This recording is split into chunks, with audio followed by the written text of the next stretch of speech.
Evangelho de Marcos, capítulo 8, vamos ler do versículo 27 até o versículo 33.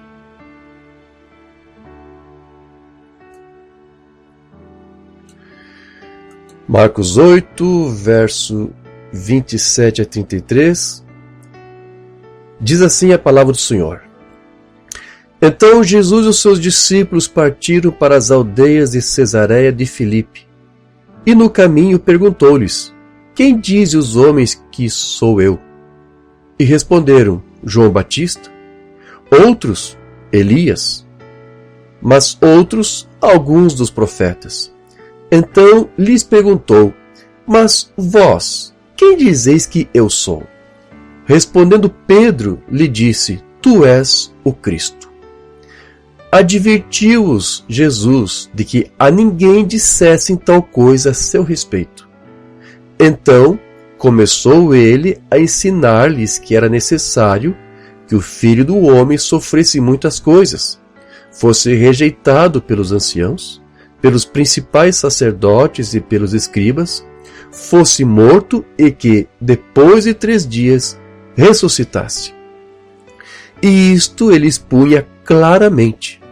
Mas Pedro, chamando-o à parte, começou a reprová-lo.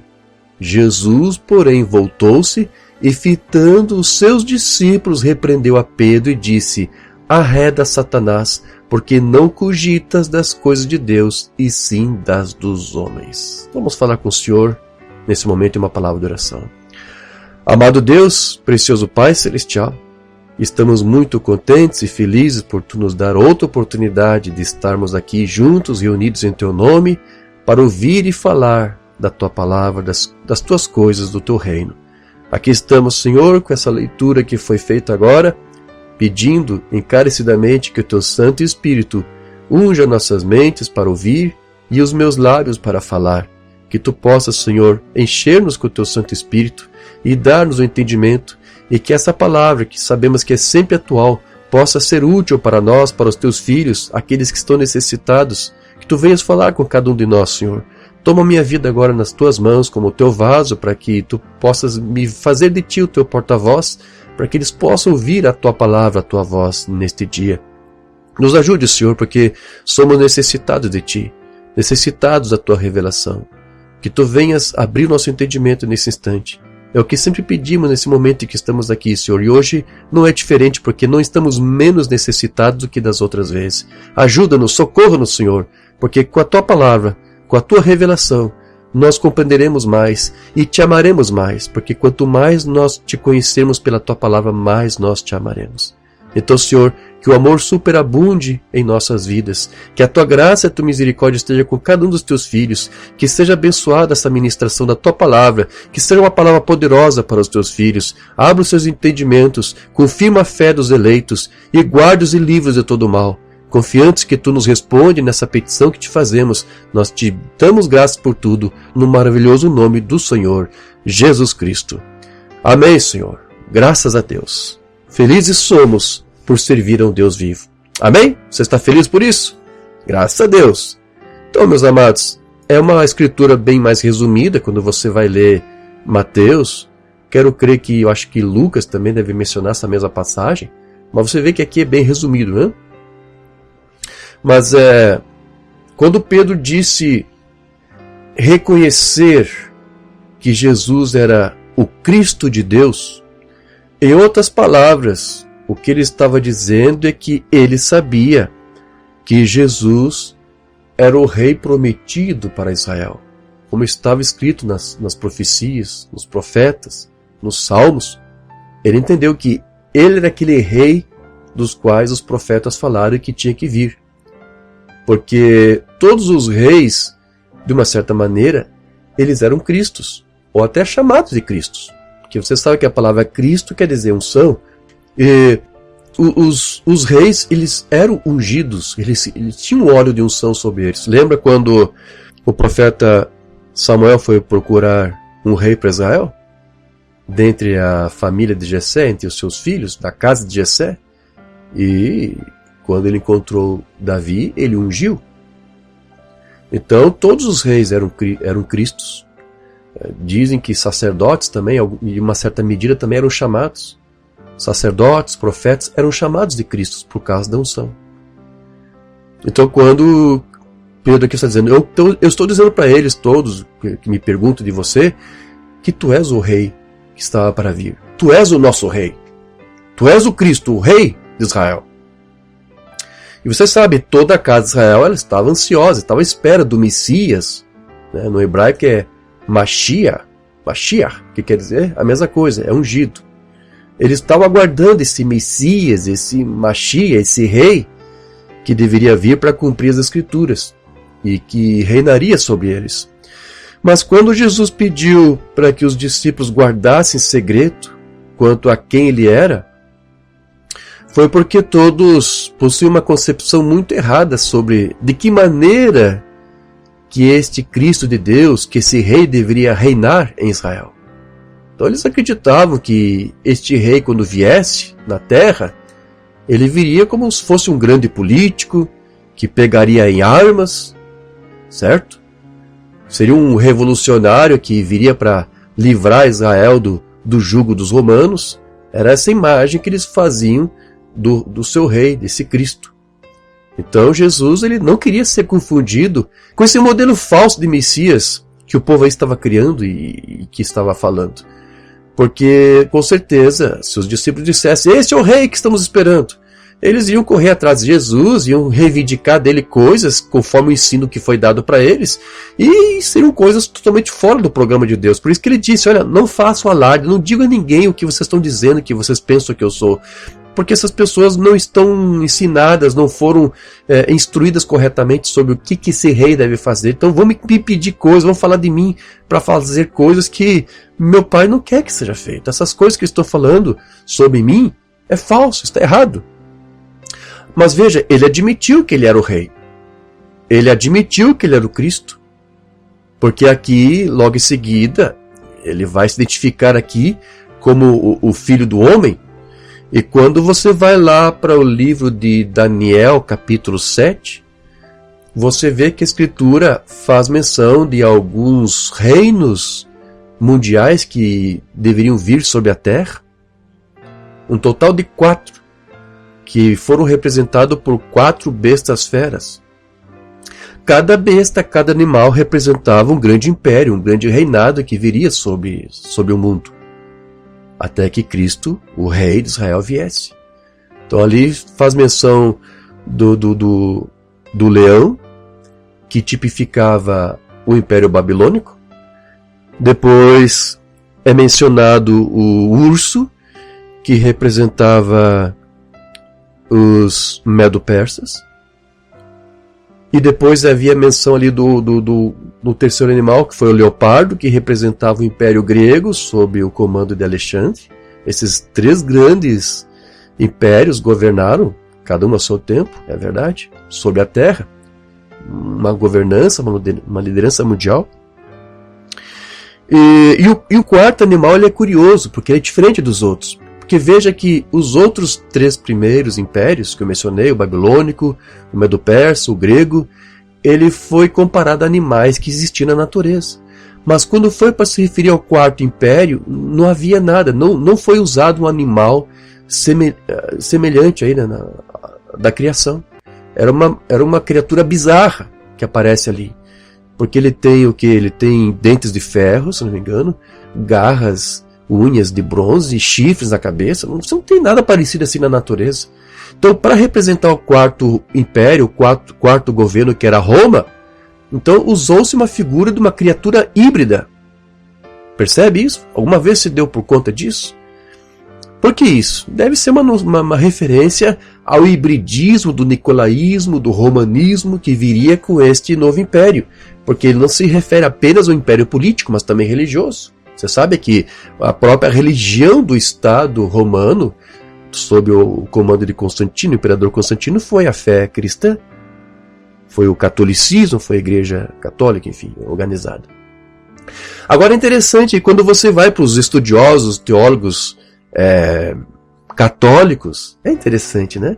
Eles mudam essa ordem que eu te mostrei aqui, porque essa é a ordem correta. Sim? O leão é Babilônia, o urso, os medo-persas, o leopardo, os gregos, e esse animal, essa coisa bizarra que aparece por último, ele, o quarto, é Roma. Só que, claro, vamos lá, você tem que entender, os romanos, os católicos não querem dizer que aquele quarto governo é uma referência a si próprio, óbvio. Então eles mudam. Se você for para os livros católicos, vão ver que eles vão dizer que o leão era o Império Assírio, certo? E aí, até chegar o último, então o animal bizarro ali seria então o Império Grego. Por que eles fazem isso? Porque os católicos não querem admitir que aquele último governo ali é uma referência a eles mesmos. Não fazem isso. Então não são honestos. Mas eles sabem. Eles sabem que o quarto governo se refere ao romanismo, mas eles não querem, então eles mudam. Então eles dizem, aquele leão lá é os assírios. Parece até que os assírios eram representados mesmo pela figura do leão, caçavam o leão e tudo, você vai ver nas gravuras aí da história. Mas os assírios não conquistaram o mundo. Nem que sequer conquistaram todo Israel, conquistaram uma parte, a parte norte, os reinos do norte, mas os reinos do sul não. Mas quando chega a Babilônia, certo? Aí sim, aí eles conquistam tudo. Derrubam as muralhas, destroem o templo, acabam com a cidade. Então começa ali, aquele leão começa com Babilônia. Mas os católicos têm que inverter isso aqui para deixar o quarto animal, ou não incluir Roma como sendo o quarto animal. Então lá em Daniel capítulo 7 fala desses 4 reinos mundiais. Mas depois é dito que após a destruição do quarto e último, vem alguém como filho do homem para reinar. Não é isso? Eu quero ler. Essa parte eu quero ler. Daniel 7, 13 e 14. Eu estava olhando as minhas visões da noite e eis que vinha com as nuvens do céu um como o filho do homem. E dirigiu-se ancião de dias, e o fizeram chegar até ele. Foi-lhe dado domínio e glória e o reino, para que os povos, nações e homens de todas as línguas o servissem. O seu domínio é domínio eterno que não passará, e o seu reino jamais será destruído. De quem é esse filho do homem aqui? Este mesmo Senhor Jesus Cristo que agora aqui está dizendo. Ele está dizendo, olha, eu sou aquele filho do homem que tinha que vir. Certo? Porém, meus irmãos, aqui Cristo vai dar para os seus discípulos uma revelação. Ele vai agora revelar para eles que esse filho do homem, que ele diz que é ele, que é aquele mesmo filho do homem de Daniel 7, ele deveria, antes de reinar, padecer nas mãos das autoridades. E de fato isso estava nas entrelinhas da Bíblia. Não eram todos que entendiam que o filho do homem seria um servo de Deus sofredor, mas as escrituras falavam. Você tem as profecias, você tem o livro de Isaías, dos capítulos 40 até os 55, é falado do servo sofredor. Mas alguns estão entendendo que era uma referência ao rei deles, a Cristo, ao Messias, ao filho do homem, ao servo sofredor. Eles não tinham compreensão dessas coisas, mas isso estava ali nas entrelinhas.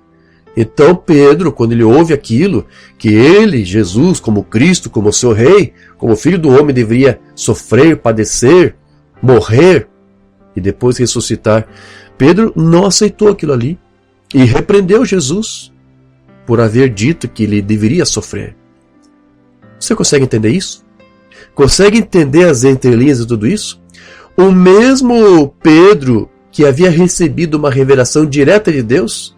Porque você sabe, aqui a escritura é bem sucinta em Marcos, mas em outras escrituras Jesus diz, olha, bem-aventurado é tu, Simão Barjonas, porque não foi carne, não foi sangue, não foi ninguém, não foi uma escola de seminário, de teologia que te instruiu, que te revelou isso aqui.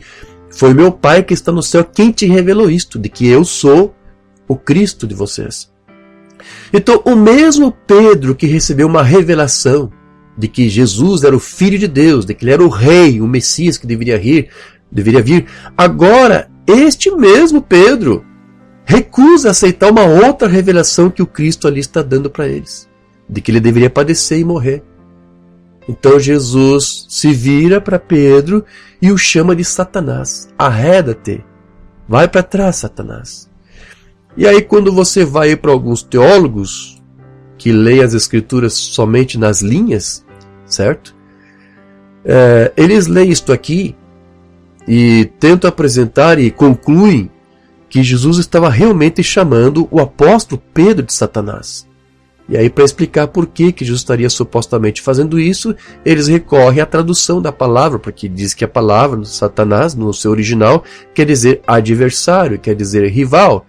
Então, neste caso, nesses termos, Jesus estaria chamando Pedro de adversário, porque ele estava sendo ali um obstáculo para os planos de Deus. Porque era plano de Deus que Cristo passasse por tudo isso. Então agora Pedro diz, não aceito, não concordo, não vou deixar que isso aconteça. Então ele estava atuando como um rival de Deus e dos seus planos. Então nesses termos que os teólogos dizem, olha, por isso que Jesus estava chamando Pedro dessa forma. Porque ele estava sendo um Satanás nesses termos. Não estava dizendo que ele era o próprio diabo ali encarnado ou coisa do tipo. Mas que ele estava atuando como adversário. Bom, essa interpretação de alguns teólogos, não são todos, na verdade. Mas eu vi que, não sei porquê, a maioria dos católicos interpreta assim. Que Jesus estava se voltando, se dirigindo para Pedro, e estava chamando Pedro de adversário, de rival. Certo? Essa opinião que alguns têm, alguns teólogos têm. Mas não era a mesma opinião que o Umbanda tinha. E eu quero ler para você como que ele falou sobre isso. E nas pesquisas que eu fiz, eu percebi que essa foi a única ocasião em que o Umbanda dá a sua explicação sobre isso. Você não vai encontrar isso em nenhum outro sermão. É só aqui. Por isso que eu quero aqui fazer a leitura para deixar o registro. Isso está lá em Perguntas e Respostas, ou A Lei Tendo uma Sombra, de 54. Certo. Jesus, ele amava as pessoas. Ele até deu sua vida ali por aqueles fariseus que o estavam crucificando. E ele orou pelo perdão deles. Mas mesmo assim ele disse, geração de víboras, cobras na grama, e assim por diante. Agora, ele não estava exatamente falando com o ser humano, era um espírito. Ou seja, ele não estava chamando as pessoas de víboras, vocês são cobras. Ele estava se referindo ao espírito que estava sobre eles. A unção que estava sobre eles. Eu olho para Pedro vindo atrás dele e disse, ó Senhor, tu não podes fazer isso. E ele se virou e disse, arreda, Satanás, tu és sempre uma ofensa para mim. Ele não estava falando com o apóstolo. Ele era a fonte da verdade e era um espírito que estava naquele apóstolo que o fazia dizer aquilo. Vê? Ele não estava falando com Pedro. Ele o amava, veja. Ele o amava e sabia que ele seria o cabeça da igreja lá em Jerusalém, mas ele não ia responder a Pedro. Ele estava falando com o espírito que estava fazendo com que Pedro impedisse as obras de Deus. Você entendeu? Aham, eu entendi. E eu creio que isso é mais uma prova para você de que realmente os teólogos gostam apenas de ler as linhas, mas não entendem as entrelinhas. Um profeta sabe ler nas entrelinhas. Então o Umbanda entendeu que Jesus não estava chamando Pedro de Satanás. Ele estava se dirigindo diretamente ao próprio diabo, que estava ali usando a mente, ungindo a mente de Pedro. Para quê? Para impedir as obras de Deus. Amém, meus queridos? Agora, nós precisamos entender que quando Cristo disse que o Filho do Homem deveria sofrer, morrer e depois ressuscitar, ele estava contando então aos seus discípulos uma revelação, como vos disse, certo? E como diz a Escritura, isso aqui foi exposto claramente, ou seja, não tinha nenhum enigma como era muito comum das suas parábolas. Agora, ninguém sabia, ou muita pouca gente sabia que Cristo deveria sofrer daquele jeito ali nas mãos das autoridades. Mas agora Jesus estava ali lhes revelando isso, porque era parte do programa de Deus e tudo tinha que acontecer exatamente daquela maneira, não podia ser diferente. Contudo, Pedro, você percebeu aqui na leitura que fizemos, ele se opôs àquela revelação. O mesmo Pedro que recebeu uma revelação de Deus, logo em seguida se opõe a uma outra revelação. Então, uma escritura como essa aqui que nós acabamos de ler, também é uma daquelas que deve nos fazer refletir. Você tem que saber interpretar as entrelinhas aqui. Quer dizer, então, que mesmo que pessoas como Pedro, que tinha uma revelação dada a ele por Deus, podem ter suas mentes ungidas por um outro espírito?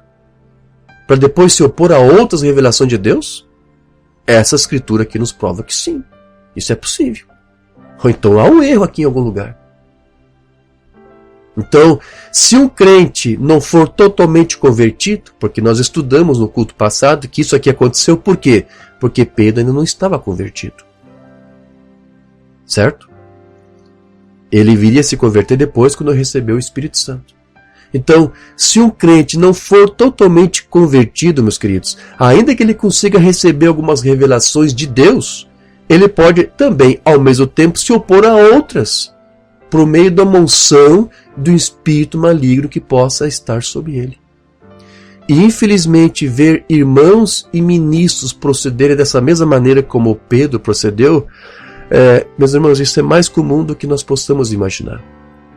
Eu mesmo, por exemplo, tenho em minha memória a oportunidade que eu tive já de tentar ajudar alguns irmãos, principalmente até alguns ministros, para que pregam essa doutrina.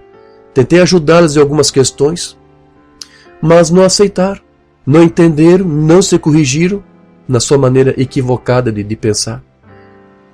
Certo? E são ministros, são crentes que pregam a doutrina, ou seja, eles tiveram alguma revelação. Mas embora tiveram alguma revelação, não aceitaram algumas outras. Então, se o que a Bíblia aqui nos mostra com relação a Pedro for um modelo, for um padrão bíblico, então aqueles ministros com que tentei explicar, corrigir, orientar, certo? Ainda não eram convertidos. Ou então a Bíblia está errada. Então, se não forem convertidas, essas pessoas elas podem não somente rejeitar outras revelações, como até ridicularizar e até fazer piada disso.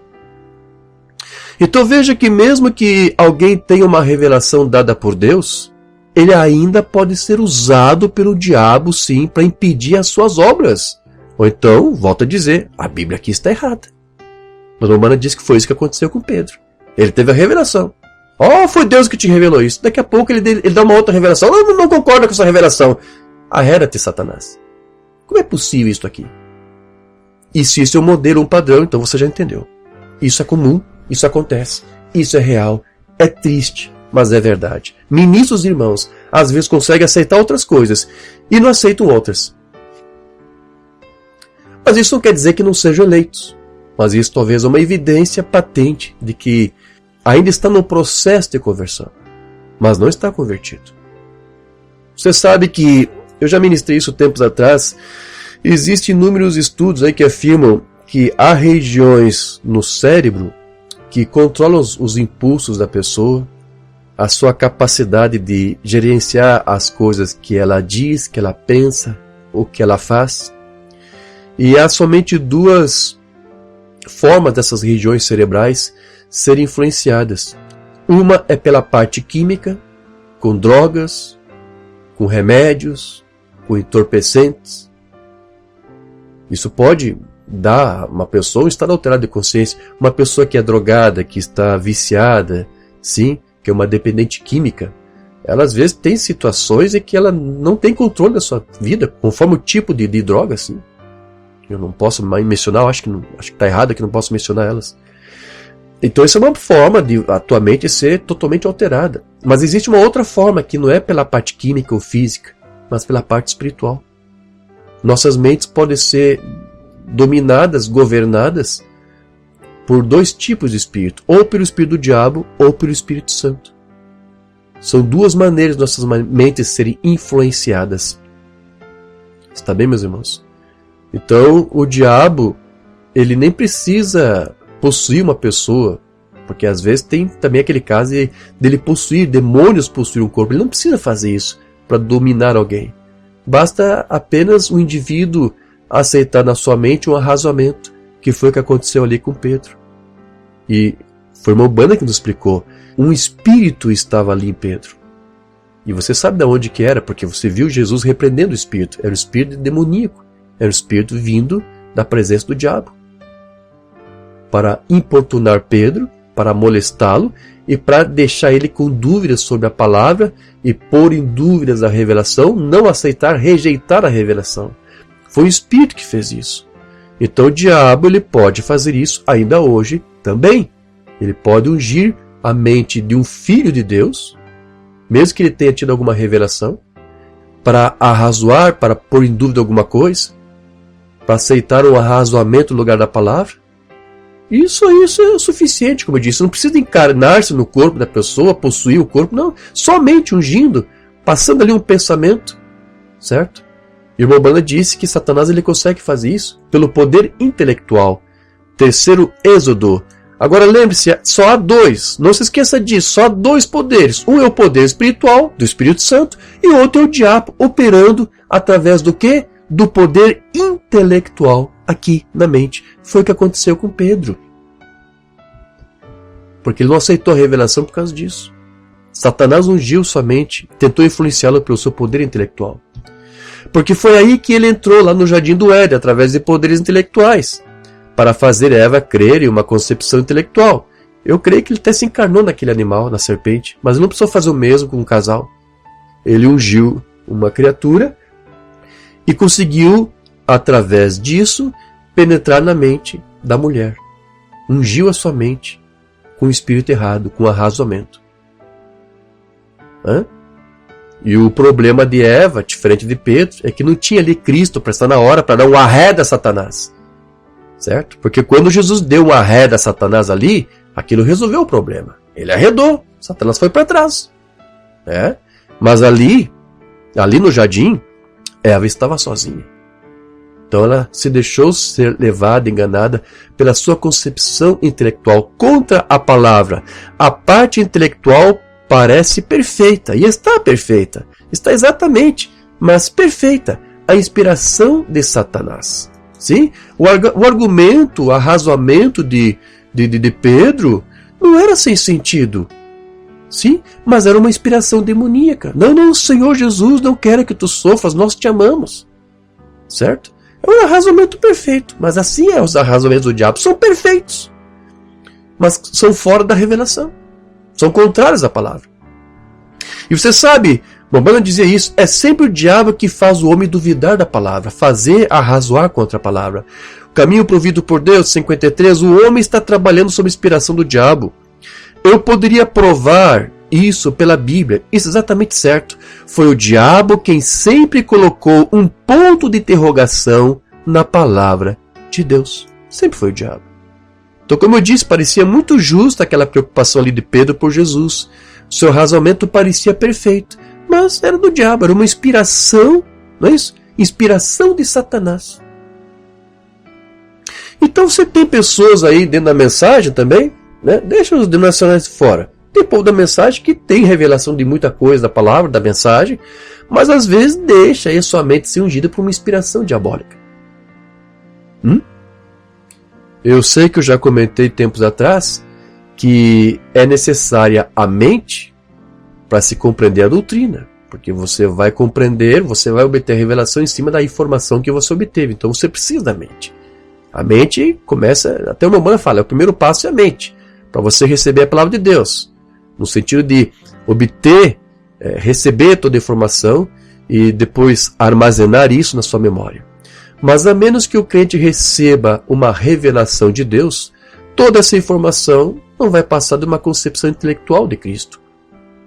Que por si mesmo, você sabe, não serve para nada, não muda, não transforma ninguém, não converte ninguém.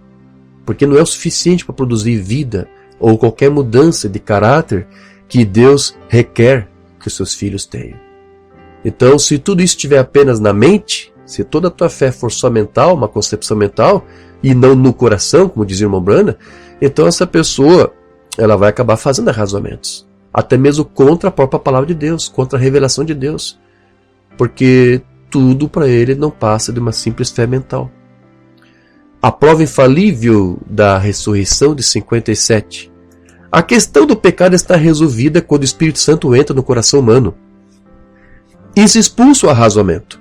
Isso vai acima do nosso caso intelectual. Agora, hoje, a razão pela qual há muitos altos e baixos e coisas que estão se passando entre as pessoas religiosas é porque existe uma concepção intelectual de Cristo.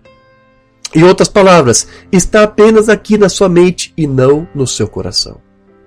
Vê? Eles creem nisso apenas mentalmente. E a sua mente vai arrazoar poderia ser assim? Poderia a cura divina ser assim? Poderia o batismo do Espírito ser desse jeito? Deidade, o semente da serpente, será que é mesmo desse jeito? Agora, esses são os arrazoamentos intelectuais. Mas quando isso chega ao coração, é uma fé, é um positivo. Não há dúvida de modo algum sobre isso. Está tudo resolvido para sempre. Porque isso está em seu coração. E o seu coração não vai arrazoar. Porque é o trono, é o lugar da habitação do Todo-Poderoso no coração. Amém?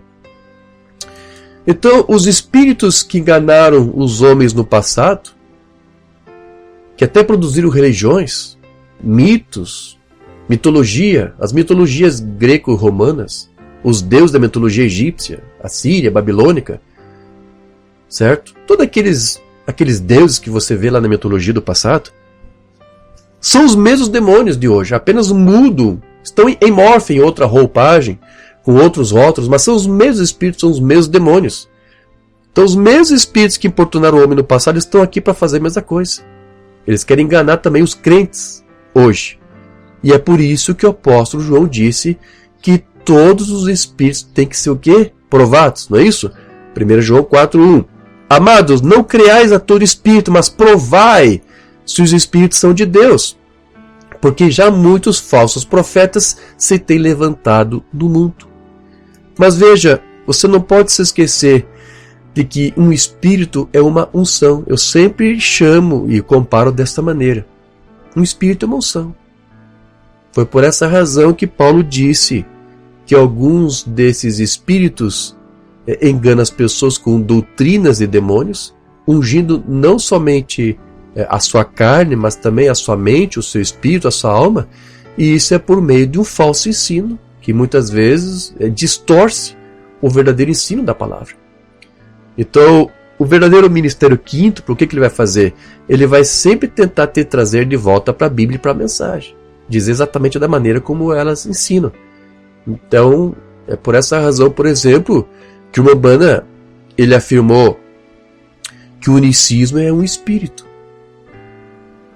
Ele dizia que era um espírito ímpio e dogmático, porque o que eles aceitam é uma coisa que é contrária à palavra. Eles não conseguem aceitar o que a Bíblia e a mensagem diz. Amém? Quero ler aqui para você essa mensagem aqui do Umbanda. Eu quero crer que não temos traduzido ainda, não sei se alguém já traduziu, pode ser que alguém já tenha traduzido, mas na primeira vez que eu li essa mensagem aqui do Umbanda foi lá naquele ministério lá de São Leopoldo, lá na igreja do tio Luiz, lembra? Luiz Henrique Stockman. Primeira vez que eu li isso aqui foi lá. Eu lembro que ele explorou bastante isso na época, inclusive. Muitos irmãos, até então nós não tínhamos isso traduzido, mas eu traduzi e fui ler lá para aqueles irmãos. Aqui o Umbanda vai dizer, algumas pessoas dizem, ele é um só Jesus, ele é só um unicista, né? Como a apostila dos assembleianos. William Branham, unicista. Tentei explicar lá para o irmãozinho e me mostrou a apostila assembleiano. Não, essa apostila de vocês está errada. E por que eles dizem isso? Porque ele era contrário à doutrina trinitária. Então, quando alguns ouviam dizer, uma banda dizer que Deus não era um Deus de 3 cabeças, não tem 3 pessoas, então diziam, então ele é um só Jesus. Então algumas pessoas dizem, ele é só Jesus. Aí uma banda diz, você está enganado aí. Eu não tenho esse tipo de espírito em mim. O unicismo é um espírito. É uma unção. Existe essa coisa, sim. Essa coisa que é ímpia, dogmática. Mas não, Senhor. Eu não sou unicista nem um pouco. Eu não tenho esse espírito em mim. Minha mente não foi ungida com essa coisa. Então quando alguém fica arrazoando contra a palavra, fica arrazoando contra as escrituras, fica arrazoando contra a mensagem. Você lembra aquele estudo que eu ministrei para vocês? Você tem um dos grandes expoentes do unicismo aí nos nossos dias modernos, Gordon Magee, que ele fala no seu livro lá, quando Jesus disse, Deus meu, por que me desamparaste? Aquilo ali foi um erro que Jesus cometeu, porque era a sua carne ele enganando, a sua parte humana estava enganada e confusa. Por isso que ele disse isso, Deus, por que me desamparou? Porque, na verdade, Deus não desamparou, porque ele é o próprio Deus ali. Então esse era o argumento de Gordon Magee. Usando toda uma dialética para contrariar a própria Bíblia.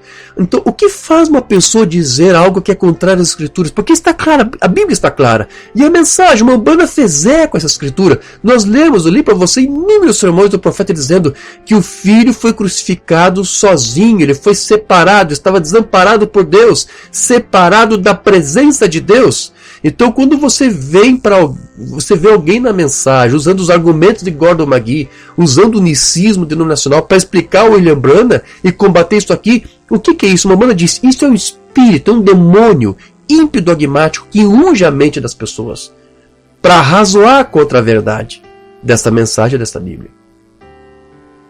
Amém? Então, há uma diferença entre alguém ser possuído por demônios na carne para o de ser no espírito. Quando alguém é possuído na carne, ele vai viver uma vida descontrolada. Ele pode até praticar algumas perversidades. Alguns são possuídos, têm possessão demoníaca. Mas também existe aqueles que Satanás ele interfere de uma outra forma, de uma outra maneira. Ele possui a vida de uma pessoa de uma outra maneira, que é controlando e inspirando coisas erradas nas suas mentes. E foi exatamente isso que o apóstolo Pedro teve ali. Mesmo ele tendo obtido revelações de Deus. Então, nessas condições, uma pessoa ela até pode viver na carne tão santa, tão pura, quanto qualquer outra pessoa que experimentou o novo nascimento, porque é um espírito religioso, mas esse tipo de espírito, esse demônio, vai tornar um verdadeiro incrédulo da palavra. Ele vai arrazoar contra algumas coisas, como eu disse, como o próprio Pedro estava arrazoando. E contra isso, meus irmãos, não há exorcismo que possa ser feito que expulse esse tipo de demônio, a menos que ele se converta. Amém? Quero ler algo aqui. Demonologia. Somente quando alguém é verdadeiramente convertido é que ele pode fazer a mesma coisa que Cristo fez. Arreda Satanás. Amém? Você diz, eu tenho o Espírito Santo, irmão Branham, eu não tenho nenhum demônio. Bem, agora, eu não digo possessão demoníaca, é opressão demoníaca. Veja, Satanás na carne. Então, o irmão Branham falava de possessão demoníaca, que é quando eu te falei, que a pessoa é totalmente possuída, certo? Mas também tem o que o irmão Branham chamava de opressão demoníaca. O que é opressão demoníaca? Isso também ocorre entre pessoas que são crentes e são salvas.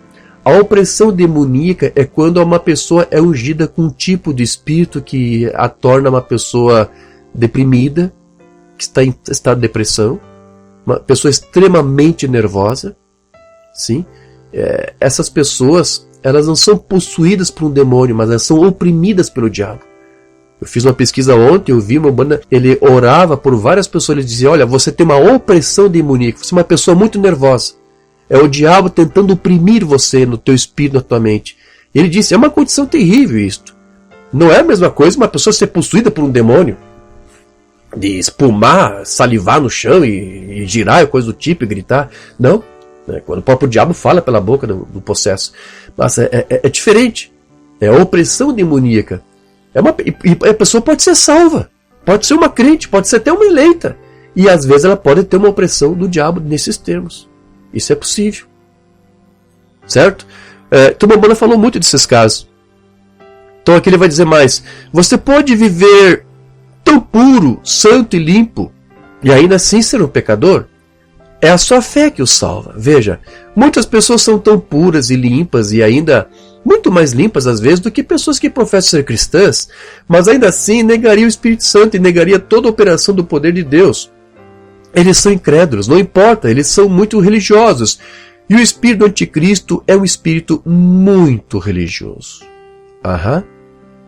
Então, não importa o quão dolorido e chocante isso aqui possa parecer, mas sempre que o verdadeiro ensino que vem do Espírito Santo é combatido, é o espírito religioso que está se opondo, que está combatendo, por meio de um demônio que ungiu e oprimiu o espírito de um homem para se tornar um incrédulo daquela palavra ou daquela revelação.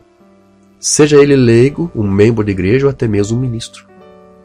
Foi por isso que foi necessário que Jesus repreendesse, não Pedro exatamente. Agora nós já entendemos. Umbanda disse que Jesus estava se dirigindo ao espírito que estava ungindo a mente de Pedro. Aquele espírito foi repreendido.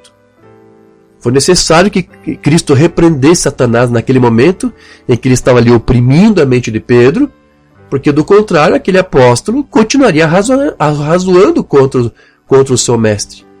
E você tem uma prova de que aquele espírito foi embora, porque isso que nós lemos no capítulo 8 de Marcos, você vai ler mais adiante no capítulo 10, por exemplo, que Cristo retorna esse mesmo assunto. Ele vai dizer mais uma vez, olha, convém que o Filho do Homem seja entregue aos gentios, ele vai ser cuspido, ele vai ser açoitado, ele vai morrer, mas no terceiro dia ele vai ressuscitar. Quando ele disse isso, ali não teve mais oposição, não teve mais alguém chamando Cristo para um lado, não convém, ninguém mais se opôs contra. Por que isso? Porque aquele espírito que talvez estava ali entre os discípulos foi repreendido. Talvez Pedro não fosse o único que tivesse com a sua mente ungida com aquele espírito. Porque a escritura é muito detalhada, né? Detalhista. Marcos 8. Ali é dito que Cristo ele se dirige a Pedro, mas olhando para os seus discípulos. Né? É como se Pedro estivesse aqui do meu lado, né? Mas ele fala olhando para todos eles. Arreda-te, Satanás! Porque podia ter mais alguém com aquele espírito.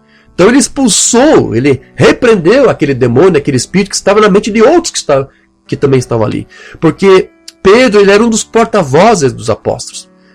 Os discípulos, os apóstolos, escolheram Pedro muitas vezes para ser o seu porta-voz. Por isso que você vê muitas vezes Pedro se dirigindo ou perguntando alguma coisa, é uma dúvida que os apóstolos tinham. E faziam isso, vai lá, pergunte para ele.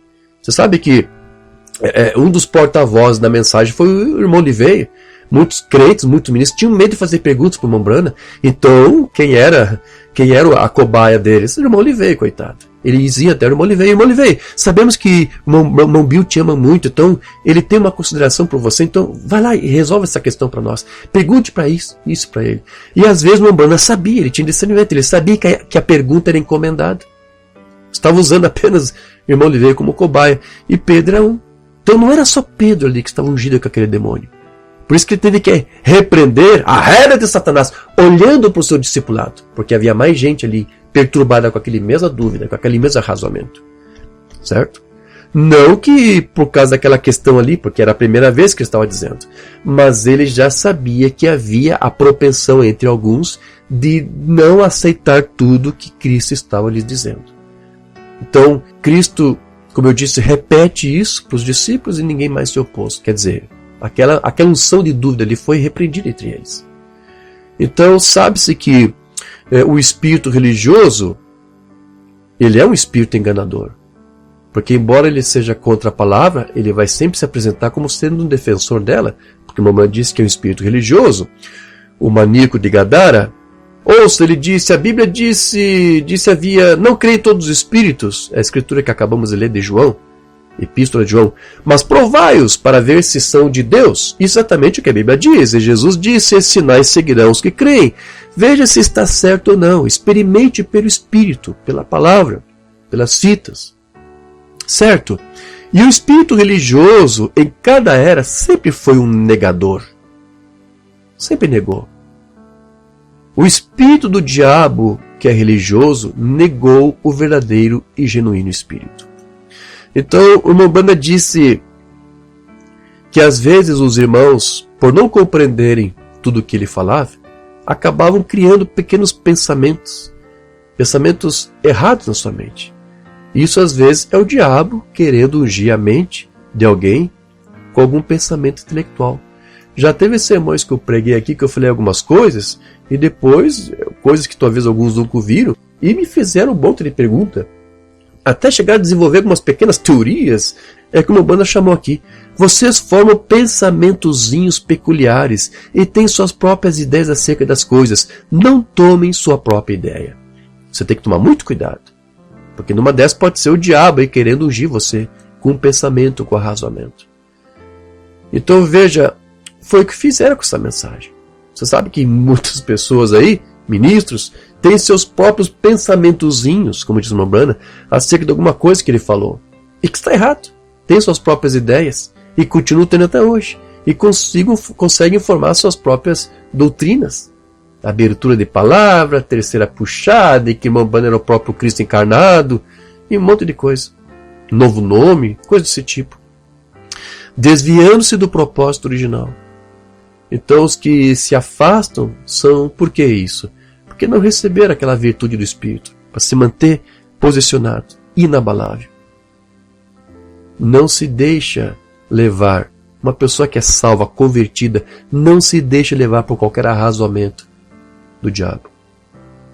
Então, aquele espírito que ungiu a mente lá do apóstolo Pedro, para produzir aquele tipo de arrazoamento contra a revelação de Jesus, ele somente pôde ser expulso porque Pedro era um eleito. Amém? Mas se um espírito desse unge a mente de alguém que não é eleito, não há nada que possa ser feito. Não tem como ser expulso. No caso de Pedro ali, isso só aconteceu porque, você já entendeu, ele ainda não era um convertido. Mas eu digo para você, quando um espírito desse, de incredulidade, unge a mente de alguém que não é eleito, esse espírito jamais o abandonará, por se tratar de um espírito religioso. Aquele espírito foi expulso de Pedro, certo? Mas jamais foi expulso de Judas.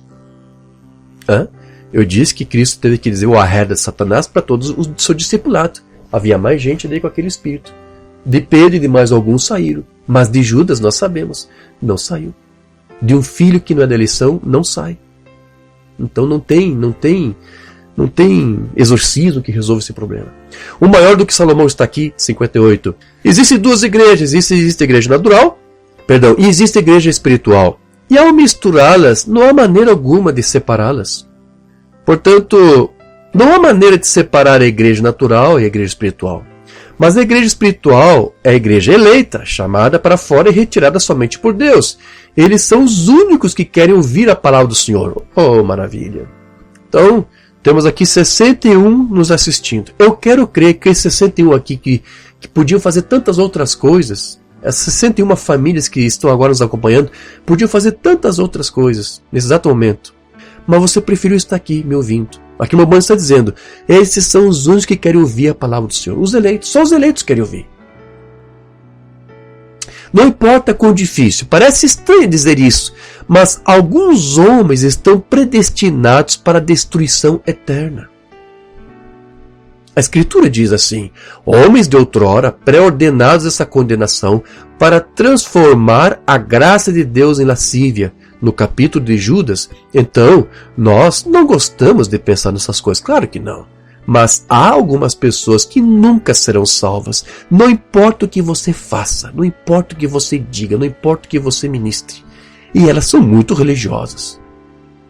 Não são ateias, são crentes. E o espírito anticristo é um espírito religioso. Não se esqueçam disso, queridas pessoas. E quão abençoados são os seus olhos que veem, ouvem e entendem, tiveram a revelação para compreender as entrelinhas, pois você não pode compreender a menos que Deus o revele a você.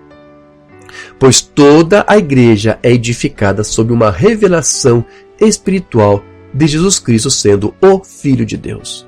Amém? Isso aqui é apenas uma forma para padronizar a fé de um eleito que não se confunde. É só um eleito para receber essa revelação acerca de Jesus Cristo, o Filho de Deus. Então, meus irmãos, o espírito do anticristo, ele sempre esteve no meio da igreja, para inspirar aí falsas doutrinas, para comprometer a comunhão entre os próprios filhos de Deus. E lá nos dias de Paulo, ele já havia alertado acerca desse tipo de espírito anticristão, nos ministros e também nos membros da igreja. 1 Timóteo 6:3. Se alguém ensina alguma outra doutrina, e se não conforma com as sãs palavras de nosso Senhor Jesus, e com a doutrina que é segundo a piedade, é soberbo e nada sabe. Então, só os humildes é que vão se render e vão aceitar e vão ter revelação dessa doutrina. Só os humildes. Jesus Cristo é o mesmo? Você tem que se humilhar para conhecer a Deus. Você tem que se livrar de suas próprias ideias e simplesmente abrir o seu coração e a vida para Ele. Então Ele se tornará conhecido. Humilhe-se. né? Mas como tratamos no culto passado, isso é só para eleito. Então vejo, meus irmãos, a única maneira de não se permitir que a nossa mente seja aí conduzida por um espírito contrário à revelação é passando por uma completa conversão, que é o que realmente muda e transforma os hábitos do crente. Mombana diz na mensagem de Israel e a igreja número 1, converter significa ser transformado. Nós tratamos disso no culto passado, só quero tratar um pouquinho, só mais um pouquinho no culto de hoje. Então quando Pedro ele se converteu, Mombana disse que ele se tornou um mestre inspirado por Deus, porque ele compreendeu todas as coisas que ele havia ouvido, mas talvez não tinha revelação. Teve revelação de algumas, mas devido ao tempo, não sei quanto tempo aquele Espírito estava nele, e ele não aceitou outras coisas. Mas quando o Espírito Santo veio sobre ele, todo arrasamento acabou. Então Mombana chegou a dizer, olha, esse eu tornou um mestre. Certo? Porque ele agora soube aplicar tudo aquilo que ele havia recebido e aprendido. Perguntas e respostas, a lei tendo uma sombra. E então ele disse, agora Pedro, eu sei de tudo isto, mas você ainda não está convertido. Veja, você ainda não está certo, Pedro. Você não está convertido. Mas depois que você se converter, então fortaleça os teus irmãos. Pedro ainda não havia recebido o Espírito Santo. Veja, quando o Espírito Santo veio, então Pedro foi um mestre inspirado. Oh, maravilha! Isso é para irmãos e irmãs. Você se tornará um mestre inspirado da palavra quando você é convertido. Então, para que todo filho de Deus obtenha a sua conversão, ele tem que passar por todas aquelas etapas. O Romano chamava das 3 etapas da graça. Você lembra? Justificação, santificação, batismo com o Espírito Santo. Quando alguém recebe uma revelação, não significa que ele já é convertido. Já entendeu um caso aqui de Pedro. Mas que ele está, o quê? Caminhando em um processo de conversão. Vamos ver como é que o Romano lidava com isso? Perguntas e respostas. Agora, esses são os 3. Se refere a justificação, santificação e batismo.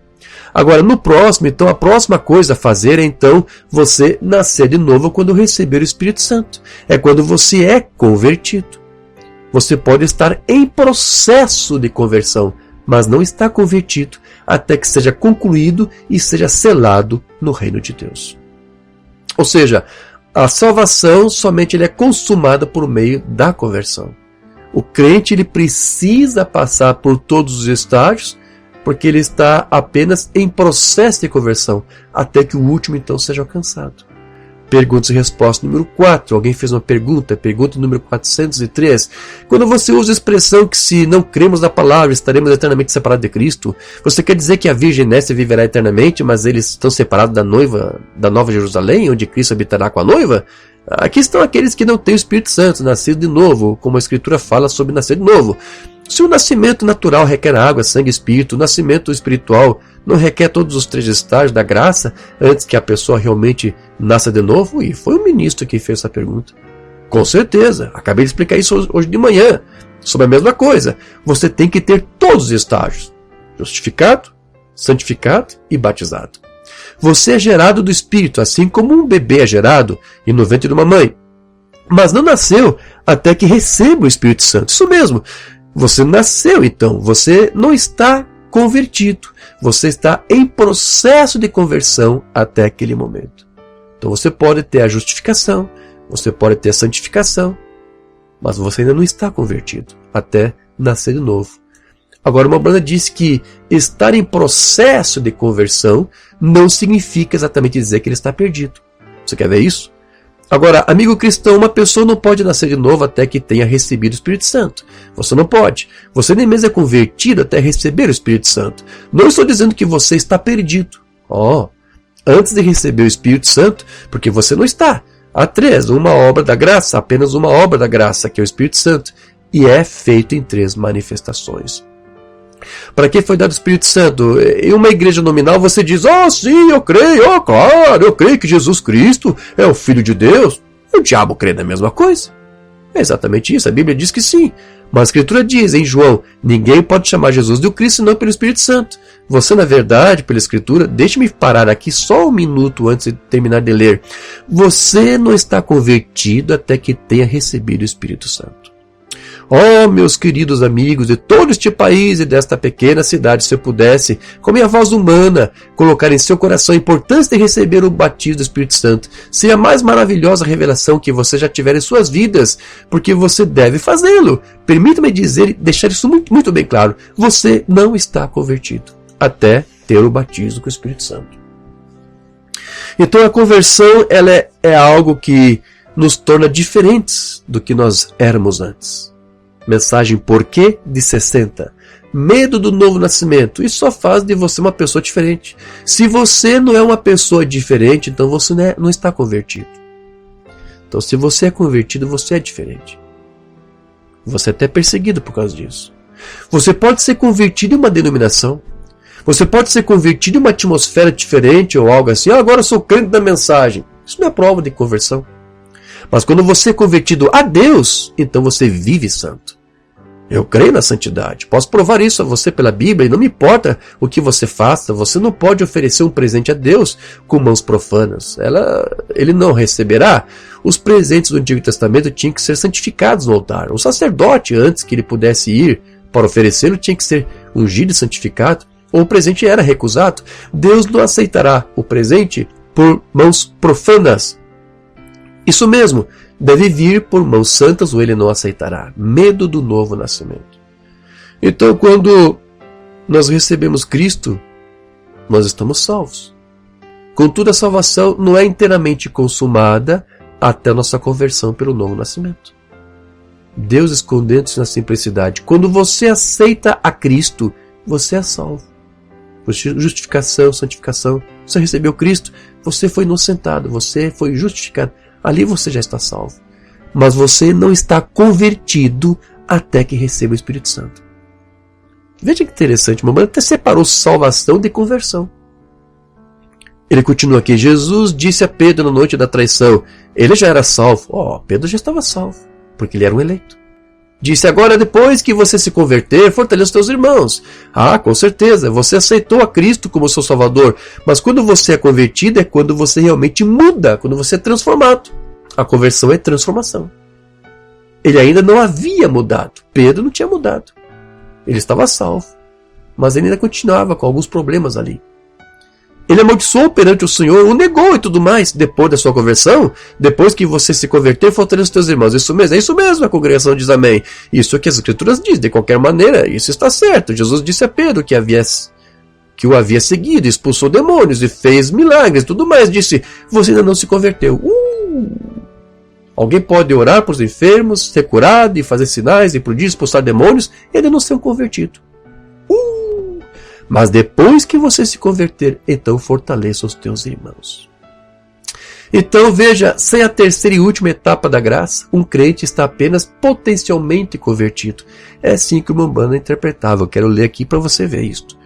Pergunta e resposta número 364. Então Judas voltou regozijando, e todos eles com os nomes. Ele disse, não se regozije porque os demônios estão sujeitos a vocês, mas regozije-se porque seus nomes estão escritos no livro da vida. Agora, se você observar e tomar Daniel também, porque seu nome está no livro da vida, porque está no céu, seu nome foi reconhecido, isso ainda não significa que você está salvo. Não. Você não está convertido até que você receba o Espírito Santo. Lembre-se disso. Você está apenas potencialmente convertido. Eu creio em Jesus, eu tenho a revelação de quem é Jesus Cristo. Ok, você está salvo. Mas você está apenas potencialmente convertido, porque tem que haver os outros estágios até você ser transformado. Então veja, ao invés de convertido, é assim que se fala, muitos estão o quê? Convencidos. O caminho de Deus feito para nós. Eu acompanhei um outro homem, Billy Graham, aqui não muito tempo atrás, onde falam muito sobre isso. Eu fui numa cidade, teve 5.000 conversões, nós fomos bem atrás dele, um grupo de ministros, pegaram os cartões e buscaram novamente, em um período de 30 dias, eles não puderam encontrar 30 dos que alegavam ser salvos. Você sabe o que eu acho? Eu acho que é convicção em vez de conversão. Ou seja, estão apenas convencidos. Quando o homem nasce de novo do Espírito de Deus, a crueldade do pecado, esta é a razão pela qual você deve nascer de novo. Quando você nasce de novo, então isso não será loucura. Você estará conosco. Eles pensavam do mesmo modo que você, certa vez. Isso mesmo, eles pensavam do mesmo modo que você, até que entraram nisto. É uma mudança, é uma conversão. Converter significa mudar qualquer coisa. E a não ser que o homem morra para si mesmo e diga: Senhor, eu nada sei a respeito, apenas aceita-me. Amém. Deus fará isto. Então, para nós já concluirmos aqui, meus irmãos, porque nós já compreendemos que Jesus não estava repreendendo Pedro, sim, estava repreendendo o Espírito que estava nele. Eu disse para você que só há uma menção disso naquele sermão ali, em nenhum outro lugar, eu já pesquisei, é o único sermão onde o Maimônides explica aquilo ali, é naquela mensagem ali. Então ele não estava repreendendo Pedro, chamando Pedro de Satanás, como os católicos dizem, ensinam, não, era o Espírito que estava nele. Era o Espírito que estava motivando aquela incredulidade em Pedro. Então, Jesus disse a Satanás ali: tu não cogitas coisas de Deus. Em outros textos, né? Em outras traduções diz: tu não te importas. Tua perspectiva não é a de Deus, mas a do homem. A tradução do francês Moffat.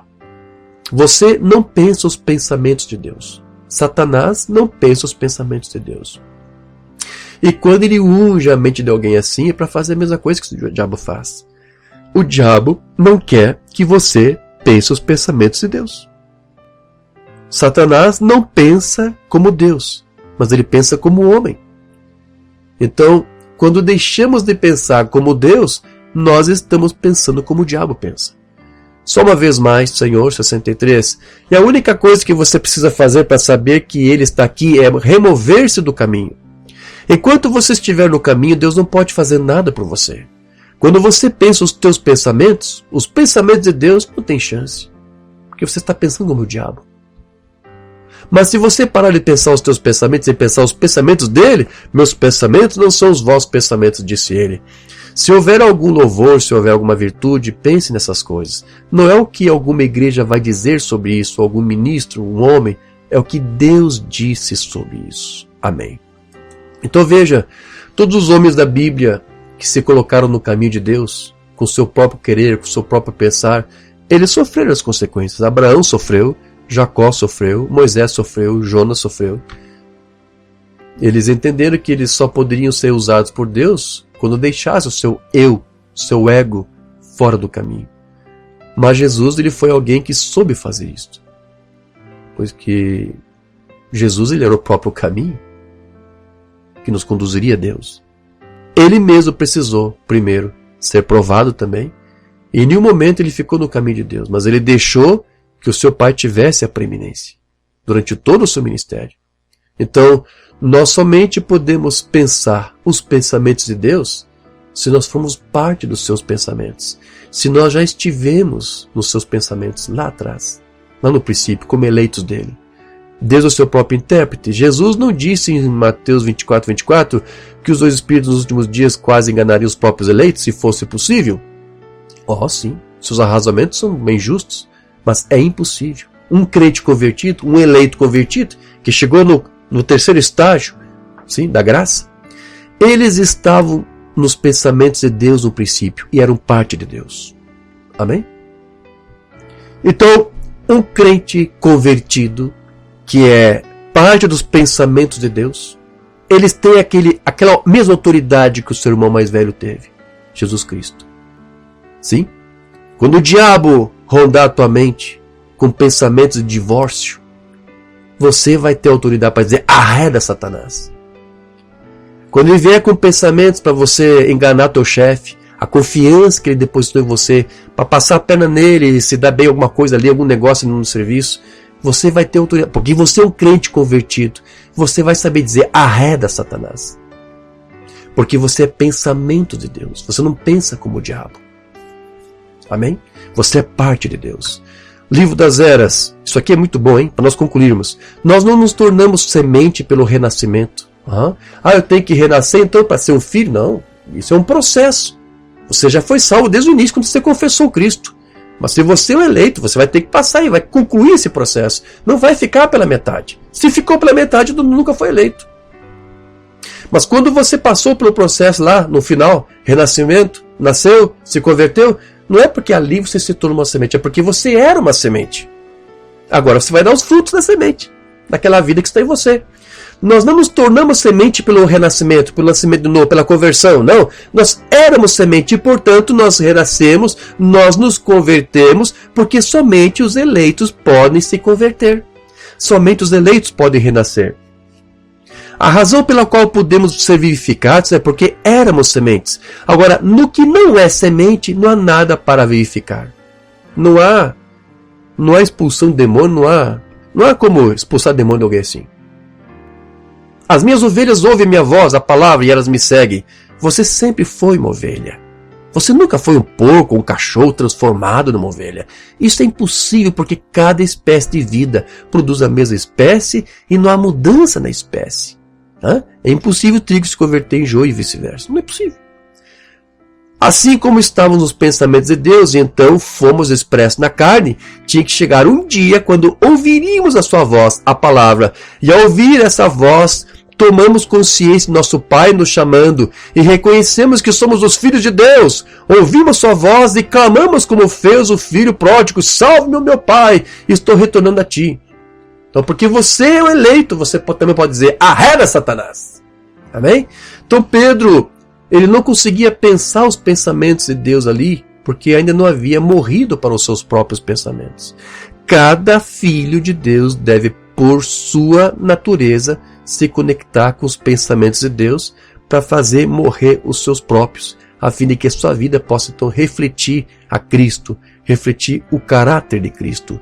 Só uma vez mais, Senhor, de 63, que os homens e as mulheres desta noite ou desta manhã captem a visão.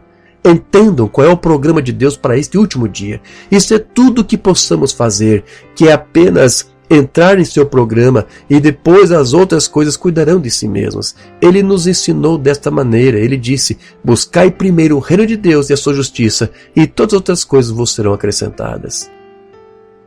Queríamos ver Jesus, outra data agora, 62.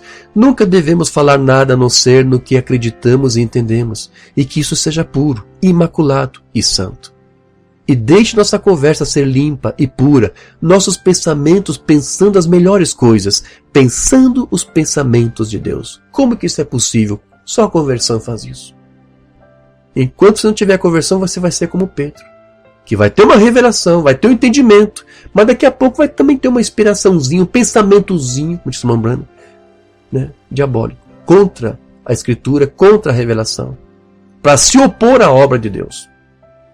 Eu tenho visto, disse, ministros atuando assim. Eu não vou dizer que eles estão perdidos por causa disso, porque Pedro passou isso. Isso é um padrão do que acontece quando alguém pode até ter um entendimento, uma revelação, mas ele não está convertido. Mas quando você é convertido, você pensa os pensamentos de Deus, permanecendo no programa de Deus e longe das coisas do mundo. Então aquilo que Deus pensou certamente vai suceder. O que foi determinado desde antes da fundação do mundo, com certeza vai se efetuar. E é somente quando nós pensamos os pensamentos de Deus é que você pode dizer: arreda, Satanás. E aí ele vai obedecer. Porque ele vai ver que você realmente já estava na mente do Pai. Na tua mente não vai poder mais entrar os pensamentos dele, as inspirações dele. Acabou. Amém? Que Deus nos ajude. Que Deus nos dê essa fortaleza. Graças a Deus. Vamos falar com o Pai. Obrigado, Pai, por esse momento que tivemos. Nos despedimos nesse instante, agradecendo a Ti por essa palavra e suplicamos a Ti para que realmente os Teus pensamentos estejam em nossas mentes. Se em algum momento cultivamos uma ideia ou um arrasamento que era contrário a Ti, ó Senhor, nos ajude, não queremos isto. Queremos nutrir os Teus pensamentos porque cremos que viemos de Ti, lá dos Teus pensamentos eternos, porque somos parte desses pensamentos. Somos parte dessa palavra. Tu nos fez ser a palavra aqui. Então nos ajude, Senhor, e dê autoridade para todos os teus filhos, que eles possam passar por todos esses estágios da conversão e ter autoridade, como nosso irmão mais velho teve, e dizer: arreda, Satanás, para que ele não nos influencie, para que ele não nos inspire a fazer coisas ou dizer coisas que sejam contra a revelação. E se nos deparamos com alguém assim, Senhor, que Tu nos dê paciência, oremos por eles, que Tu ajude os Teus filhos, nossos irmãos, para que eles concluam a sua conversão. Conclua essas etapas da salvação. Esteja conosco, Senhor, que isso também seja uma verdade para cada um de nós. Dê fortaleza, dê vitória para toda a Tua igreja, assim pedimos e agradecemos no nome do Senhor Jesus Cristo. Amém? Graças a Deus.